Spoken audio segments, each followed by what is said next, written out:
Hello from one sports fan to another. Welcome back to 933 Sports.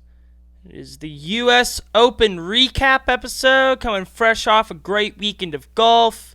Looked like it was going to be a blowout. Ended up being a little bit tighter than that. We're going to get into all of that today. Got the collared shirt on because I'm recording this on Monday morning. And I've been watching golf all weekend to the point where I was like, I need to go play myself. So I got a tee time in exactly 4 hours, actually. I just looked at the clock. So wanted to get this recorded and get this ready to go before I did that. If I play really well, y'all will hear about that round on the next episode. But if I don't say anything, take that as you will on that one. So gonna get into all the stuff today. I know for my PGA recap, I kind of went down the leaderboard and talked about every single golfer, and I'm gonna get into a couple of specific golfers today, but there's a lot of just bigger takeaways from this tournament than I think, individual golfer stuff, but we will still talk about all of it. But I did want to start with just some grand takeaways from the weekend. This course is hard. I mean, we knew that going in. It's a U.S. Open course for a reason. It's one of the founding members of the USGA. Shinnecock's tough. It's played tough in the past when they've had this tournament here. And, I know this time around the USGA didn't really alter the course as much. They kind of went like, we're going to let this course do its thing. It'll still be difficult. Didn't really change too much. And you saw that because the scores were slightly lower. But, you had 3 guys shoot even par and 3 guys shoot under par, and everybody else was over par. I mean, when you have only 6 guys shooting even par or better, it's a tough course. It's hard, and a lot of high scores, some mid-high 70s even from some of the top names in the game. So it's a tough course, and it was really, like I said, with this and the PGA Championship specifically in terms of majors, it's just don't be the guy to make the big mistake. And you saw that proven again in Clark's victory, which we will get to in just a second. I'm going to start more towards the bottom. There are a couple of guys I want to bring up. Liv had another poor weekend. Bryson missed another cut. Okay. John Rahm missed the cut, which I thought was crazy because he shot a 68 on Thursday, then came out and shot a 78 on Friday. He was 8 over on Friday to miss the cut at 6 over. Complete meltdown. Just not what you expect out of him. If you told me he came out and shot a 73, 74, I'd be like, okay, I get it. And then, he'd only be 1 or 2 over, so he'd still be in the mix going into the weekend. But no, he had a complete meltdown on Friday to completely miss the cut. You had a lot of top names miss the cut. I mean, I'm just going down the list here. You got Ricky Fowler, already mentioned Bryson, Siwoo Kim, who's been playing some decent golf lately. Shane Lowry missed the cut. Cantlay missed the cut. I already mentioned, Minwoo Lee. Minwoo Lee's playing some good golf recently. Defending champion JJ Spawn missed the cut. You just keep going down this list. There's a lot of guys here. Brooks Koepka, just some very top names, guys that have won this tournament before, including the reigning champion, who just couldn't get it done and just struggled. You see a lot, like I said, a lot of these mid-high 70 scores. Just a lot of 76s, 77s, just very, very tough. And then there were some guys that, made the cut that you still would have liked to see a little more out of. Jordan Spieth finished the tournament at 10 over. You got the one I really want to zero in is Rory. Rory was at even par going into the weekend. He shot a 69 and a 71. And then he shot back-to-back 73s over the weekend.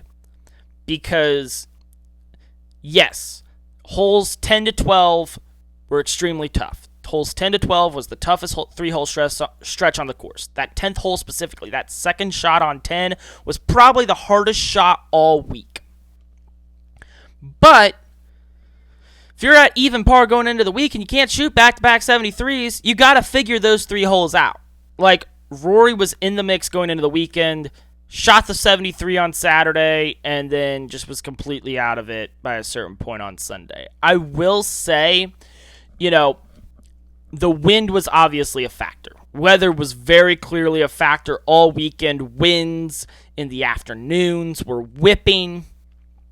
And then on Saturday, it was more in the morning. So Saturday wasn't really a moving day. It was more of a hold on to dear life to keep your spot day. And then Sunday, the winds picked up later in the day. So you saw a lot of guys very high on the leaderboard that had maybe been like 2-3 over all week, and then they came out and shot a 66 or a 67 on Sunday, jumped up that leaderboard. The afternoon guys struggled with the wind. You see a couple of 72, 73s, and then that jump takes place. And so there's a lot of guys at the top of the leaderboard. You scroll up to the top here, Sam Burns, we'll get to him in a second. That's a different story. But you saw JT Poston, 67, Joaquin Neiman, 66, Terrell Hatton, 67, Gary Woodland, 68, Justin Rose, 68, like just a lot of guys that were able to make a Sunday charge and, place a lot better and get some more cash in their pocket as a result. So that was kind of the story of the weekend there. Matt Fitzpatrick finished in solo 22nd at 4 over. He was 3 under going into the weekend. He was in the final pairing with Wyndham Clark on Saturday. And then he just kind of got into bogey trouble early on Saturday. He shot a 74, followed that up with a 73 on Sunday. It's just, you saw these late groups over the weekend really, really, really struggle. And like I already mentioned with Rory, even Clark, Wyndham Clark shot a 70 on Saturday, shot a 73 on Sunday. So he actually shot 3 over for the weekend and still won. He just had a insane round 1. That's really what did it. I think that was the lowest round of the week, actually. That 64 he shot in round 1. Yeah, it was. So, but yeah, even he struggled over the weekend, and he had a commanding lead. So a lot of these guys going out late. Matt Fitzpatrick, just another example. It is unfortunate because he's been having a really great year. Couple of key wins, couple of runner-up finishes, specifically at the Players. He's been playing some great golf. I know he was just ahead of Scotty in the FedEx standings. It was like 6 points, so for all intents and purposes, for FedEx Cup purposes, 6-point difference is basically a tie. I do think Scotty's jumped him because Scotty did do a lot better in this tournament than Fitzpatrick by the time it was said and done, so that's going to matter a lot.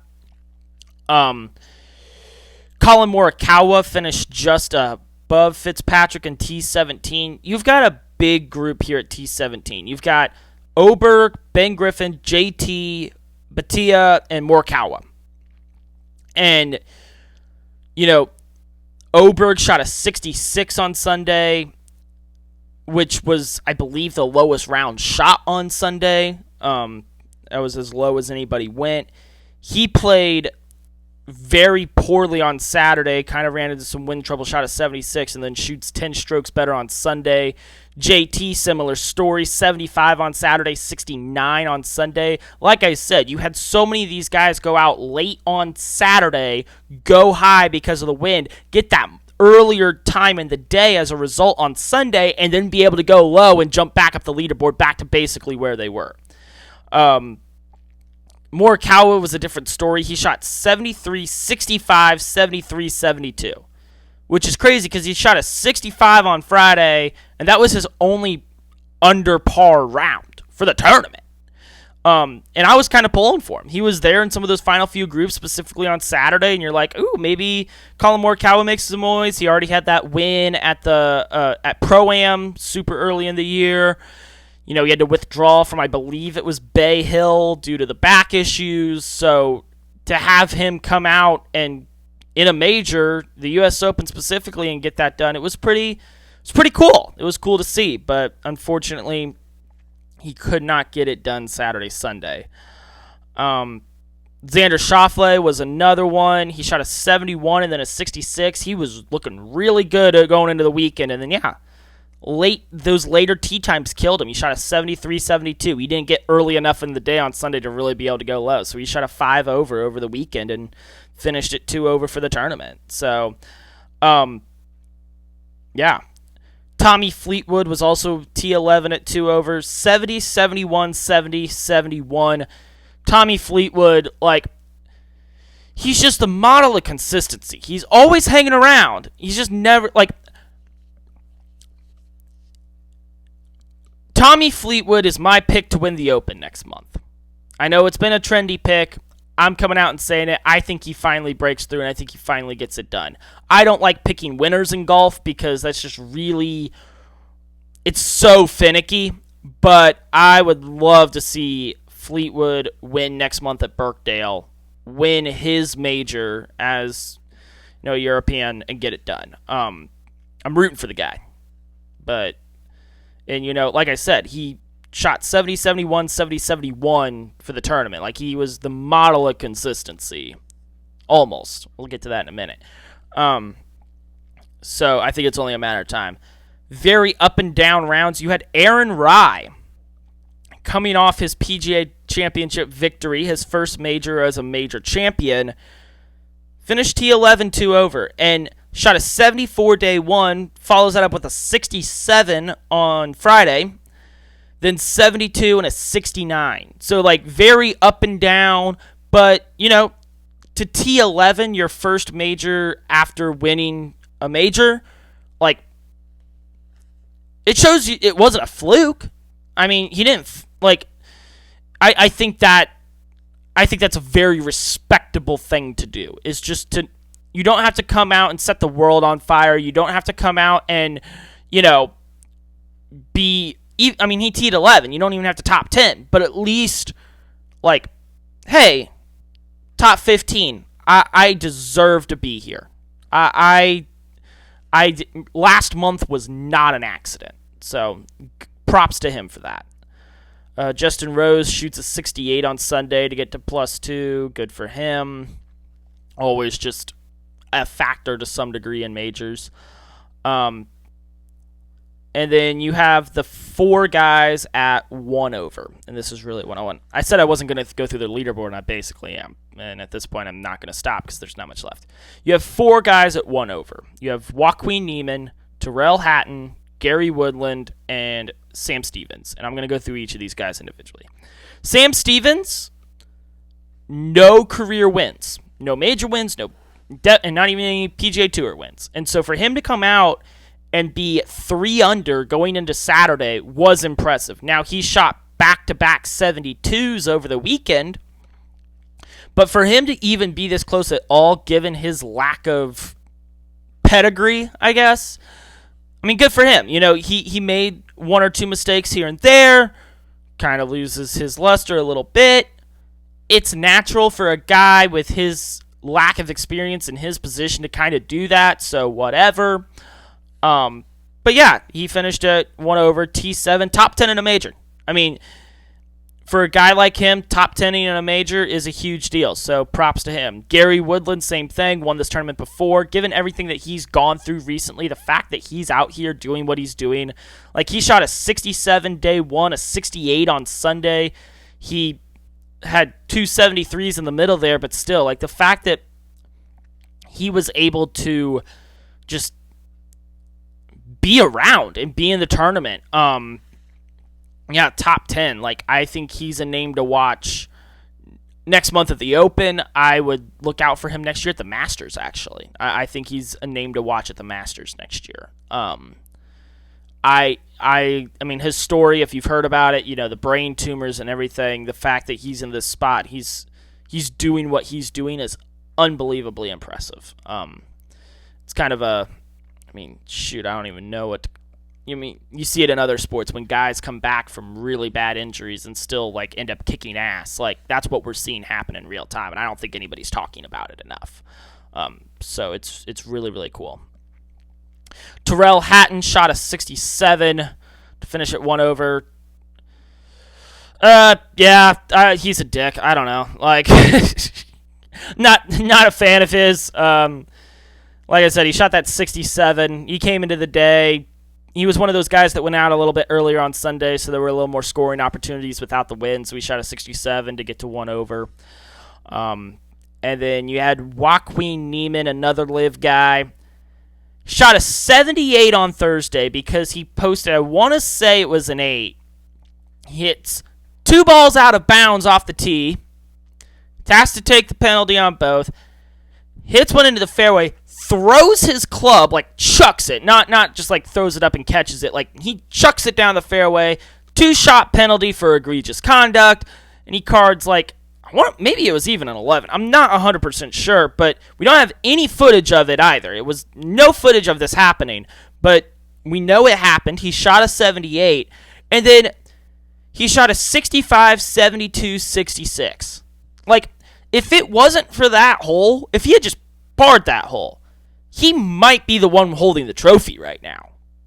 It's kind of crazy. Now, he was asked about it yesterday. He's like, do you wish that hole hadn't happened? And maybe you'd be a factor. And he's like, well, if my grandma had, he said if my grandma had wheels, she'd be a truck. But it's like, so it's like, it is what it is. I like the way he's approaching it. But it is one of those things where it's like 2-shot penalty for throwing the club, egregious contact. I get it. You get frustrated. I get frustrated. And don't get me wrong, I throw my club sometimes. But I'm also not playing in a major championship, so rules are a little bit different. He doesn't throw his club, doesn't get that 2-shot penalty. He's at 1 under at that point. He's T3. Like, that's how big of a difference that 2-shot penalty made. And I don't even say that. I don't even care for his placement in the tournament. He has to be feeling that way because you're talking about, like, $500,000 that he just lost for throwing his club. That's the thing that gets me. You're talking about hundreds of thousands of dollars that you lost out on because you got a little too mad. That's literally what happened. So it is funny. He shot a 65 on Friday and a 66 on Sunday. Like he went under. He had 4 under round and a 5 under round. That's how crazy he was playing. But none of it mattered, and nobody cared at all for the entire tournament because he had gotten off to such a poor start on Thursday that he was never a factor. It's really crazy. But yeah. Then you have the 3 guys, T4 at even par. You have JT Poston, Keith Mitchell, and Scotty. And we'll get to Scotty last because I have a lot to say on him. JT Poston, 3 straight 71s, and then got that earlier tee time on Sunday as a result and shot a 67. Got all those strokes back to get back down to even par. Props to JT Poston. He just had the win at Memorial a couple of weeks ago that he kind of had to fight that one out for. And, yeah, he qualified for the U.S. Open through it. He qualified for the tournament. He's here. He's doing it. And he T4'd. He won't have to qualify for the U.S. Open next year because he top 10 this year. And he just had a really good Sunday. And, they just kept cutting to him. He was the clubhouse leader at one point. When he signed for even par, he was actually the first person to card even par for the tournament. He was the clubhouse leader there for a little bit until Sam Burns walked in. So, good for him. I mean, seriously, not a lot of tour wins to his name. Really, it was just one good round that saved him, but that's all he really needed this weekend. So, yeah, props to JT Poston, man. That was awesome. Keith Mitchell, model of consistency. 4 straight even par rounds. I want to say it's the first time in U.S. Open history that a player has shot even par all 4 rounds. 4 straight 70s. I mean, good for you. I think that's almost, in some ways, think that's more impressive than winning the thing at 3 or 4 under par, because it's all the wind conditions, all the different pin locations, all the different stuff that can go wrong, especially in this tournament at this course, and you just come out every single day and shoot even par. It does not matter what's going on. Good for you, bro. It was very impressive. Keith Mitchell, props, brother. That was fantastic, just to do that. And then Scotty. We all wanted to see it. I know on my last episode, my big prediction was Scotty will not win this tournament. That does not mean I was rooting against Scotty. There was a point yesterday where I'm like, come on, make a flipping putt so that way you make this thing interesting. I wanted to see it. I wanted to be wrong. I really honestly wanted to be wrong. But it just wasn't going to happen. And it's the same thing that's been happening all year. It's the putter. It's these misses by that much. And then, a birdie turns into a par. On, I believe it was the 10th or 11th hole yesterday, a par turned into a bogey, which basically knocked him out of it. I mean, you got to realize he was in the final pairing yesterday. He was in the final pairing of a major. But it didn't even matter. He was 6 shots back at the start of the day. He only made up 2 of those, and he had the opportunity to make up way more. He actually shot a 71 on Sunday. And the only 2 guys in the top 10, Sam Stevens and Wyndham Clark himself, surprisingly enough, shot a worse round on Sunday. That's what I mean. Wyndham Clark shot the worst round. You have to go all the way down to Thigala at T11 to find the guy who shot... Actually, let me scroll for a little bit. Wyndham Clark shot a 73 on Sunday.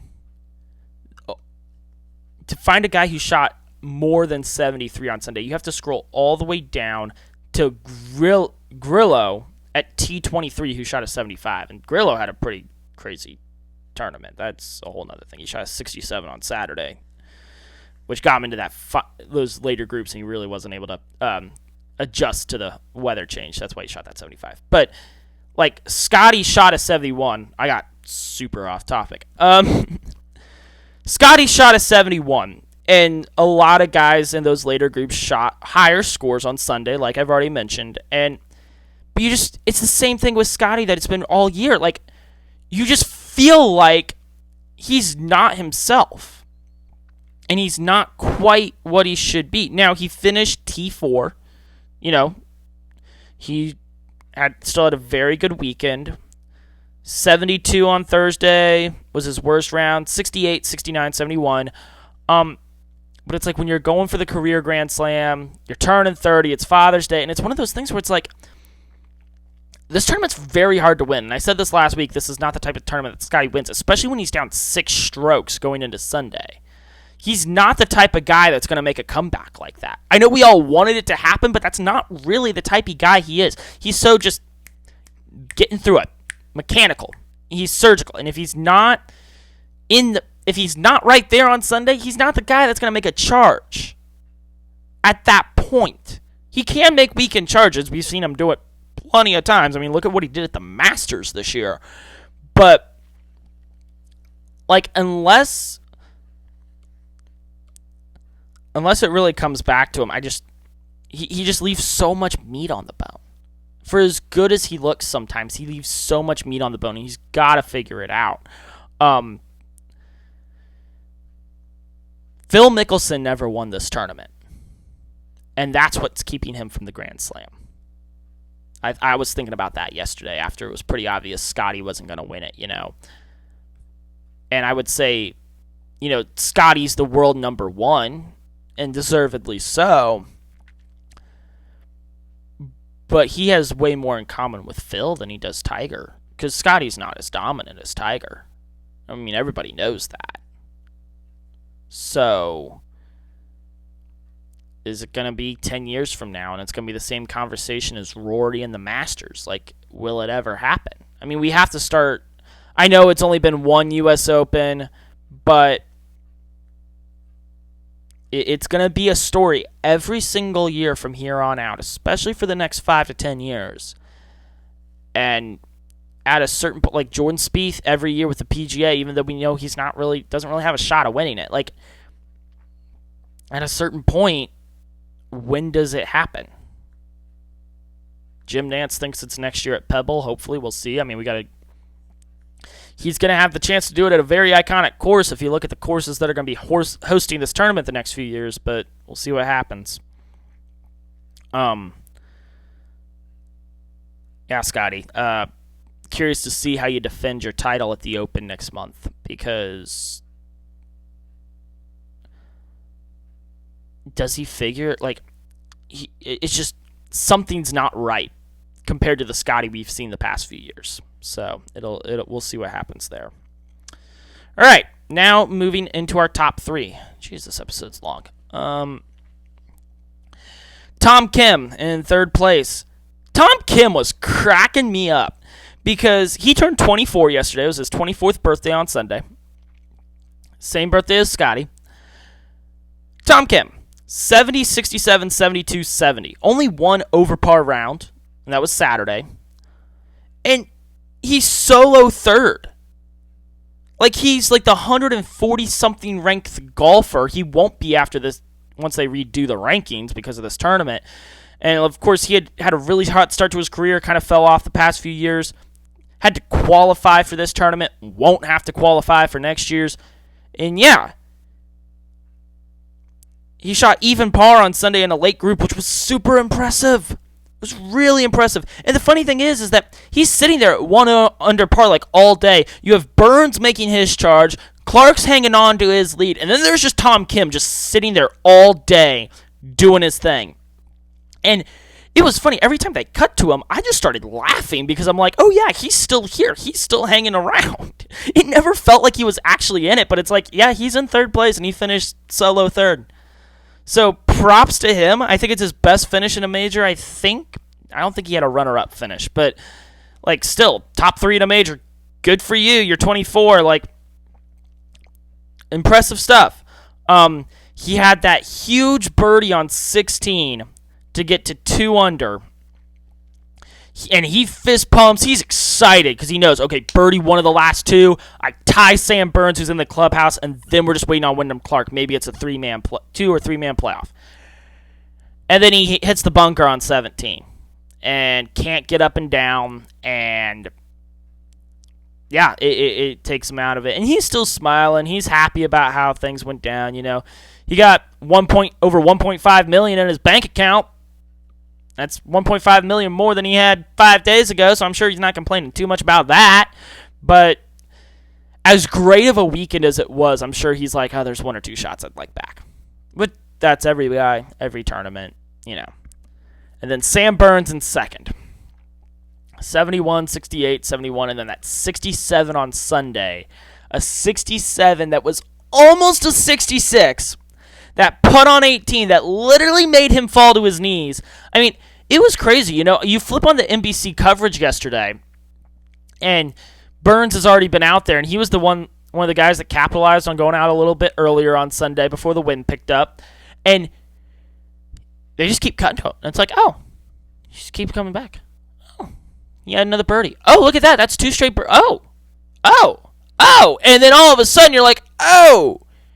And it kind of had a feel of 2 years ago with Rory and Bryson at Pinehurst. Like, Bryson, I believe, started that Sunday with quite a bit of a lead. Rory's out earlier than Bryson, catches up to Bryson. I think, yeah, and, like, takes the lead back from him. It's a little bit different, but still, catches up to him, but then Bryson pulls away at the end. Rory has that missed putt on 18 that, if he had made it, would have forced a playoff. It's the same thing. Burns makes that putt on 18 for birdie. We're going to a playoff. And if Wyndham Clark misses his birdie putt on 16, that long one that he had to hit, and Burns hits his on 18, Sam Burns is the one holding the trophy right now. Like, that's how close. For as much as Wyndham Clark looked like he was blowing everybody out all weekend, it was super close by the end of it. Super close. It was that close. And I'm just going to say it right now. Sam Burns, I want him to win a major so bad. He's been around at the Masters, played really well there. He's played well in PGA Championships. He plays really well in majors. It's only a matter of time before he breaks through and wins one. He kind of feels like the American Tommy Fleetwood in that way. Like, you always play well in these tournaments. It's only a matter of time. You've got to do it eventually. Regardless of which major it is, it feels like at some point it's got to happen. He was obviously emotional about it, kind of upset. It was tough. To watch him fall to his knees after that birdie putt missed by that much was... And that's what I like about him, too. He's a very emotional guy, but in the right way. Like, he's a respectful guy, takes the sport seriously, but he's not afraid to show a little emotion, and I love that. Absolutely love that. And then that brings us to our champion, Wyndham Clark. Shot an insane 64 on round 1, 69 round 2, and then, yeah, like I said, shot 3 over on Sunday, and that was his 3 over for the weekend. Saturday, if you watched it, was basically a Patrick Mahomes golf act, because it was just, oh, he's going to bogey this hole. Nope, he got up and down for par again. There was a point where I want to say he had scrambling. He was at like a 68% clip scrambling. The field average for the week was like a 45%. That was the difference in the tournament. I talked about it. So much. Don't be the guy to make the mistake. Don't make the guy to make the big mistake. And Wyndham Clark did not. Gets wayward off the tee, hits a good approach shot. Not a great, kind of poor lag putt here, hits the next putt for par. Just keeps motoring along. Am I happy about it? Am I happy that he won? Not necessarily, but he did exactly what I had said you should do. Don't make the big mistake, and he didn't. He got up and down where he needed to.